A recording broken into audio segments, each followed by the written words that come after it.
Oke, bismillahirrahmanirrahim. Assalamualaikum warahmatullahi wabarakatuh. Perkenalkan, nama saya Muhammad Ripal Padilah dari Prodi Teknik Mesin Universitas Nusa Putra, angkatan 2020 kelas E. Nah, dalam kesempatan kali ini saya akan menjelaskan konsep pembebanan dan tegangan elemen mesin.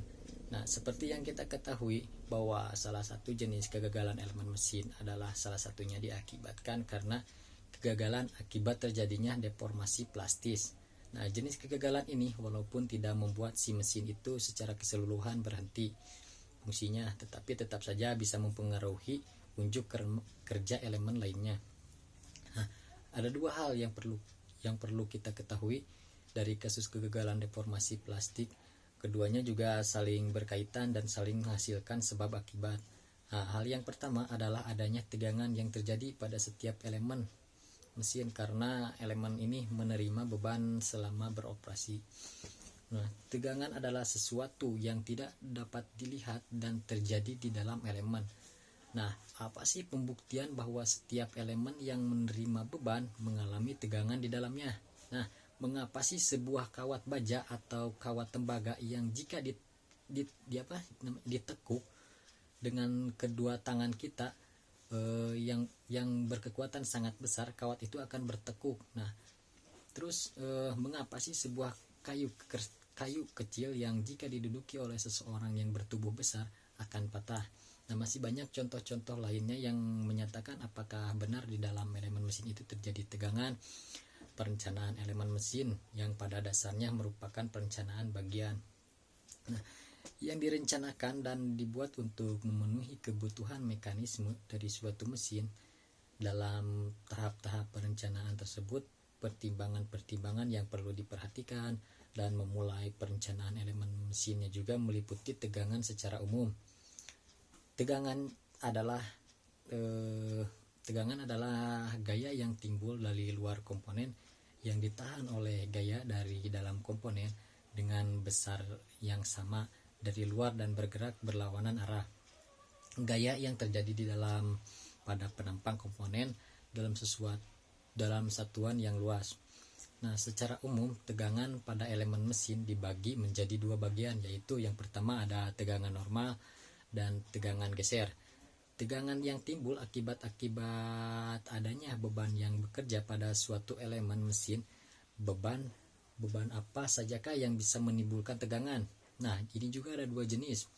Yang pertama, beban yang menyebabkan terjadinya tegangan normal, yaitu beban aksial atau yang disebut juga dengan gaya aksial, baik berupa gaya tarik ataupun gaya tekan. Beban keduanya adalah gaya lentur. Sedangkan untuk tegangan geser, penyebabnya ada dua juga, yaitu gaya geser dan gaya geser ataupun gaya lintang, dan juga gaya aini yang bekerja sejajar dengan penopang elemen dan momen putar atau disebut juga dengan torsi. Nah, secara spesifik dalam pelaksanaannya, tegangan yang terjadi pada sebuah elemen mesin terdiri dari beberapa macam. Yang pertama ada tegangan tarik. Nah, yang dimaksud dengan tarik adalah besarnya gaya tarik dibagi dengan luas penampang suatu benda.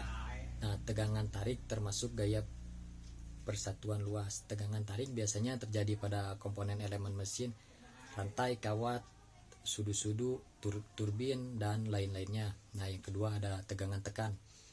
Tegangan tekan adalah tegangan yang terjadi di luar sebuah sebatang apabila gaya luar yang bekerja padanya adalah gaya-gaya tekan. Yang ketiga ada tegangan lengkung. Tegangan lengkung biasanya terjadi pada bahan yang mengalami dua atau lebih tumpuan pada ujung-ujung bahan. Tegangan ini merupakan tegangan dalam bentuk tensial. Nah, yang keempat ada tegangan puntir. Nah, tegangan puntir biasanya terjadi pada poros-poros yang mengalami momen berputar.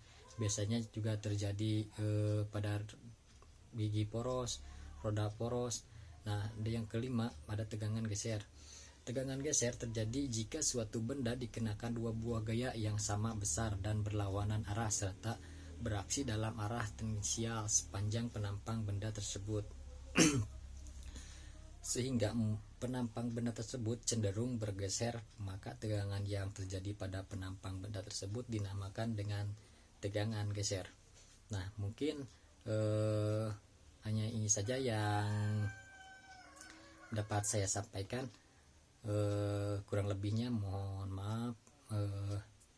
Terima kasih. Assalamualaikum warahmatullahi wabarakatuh.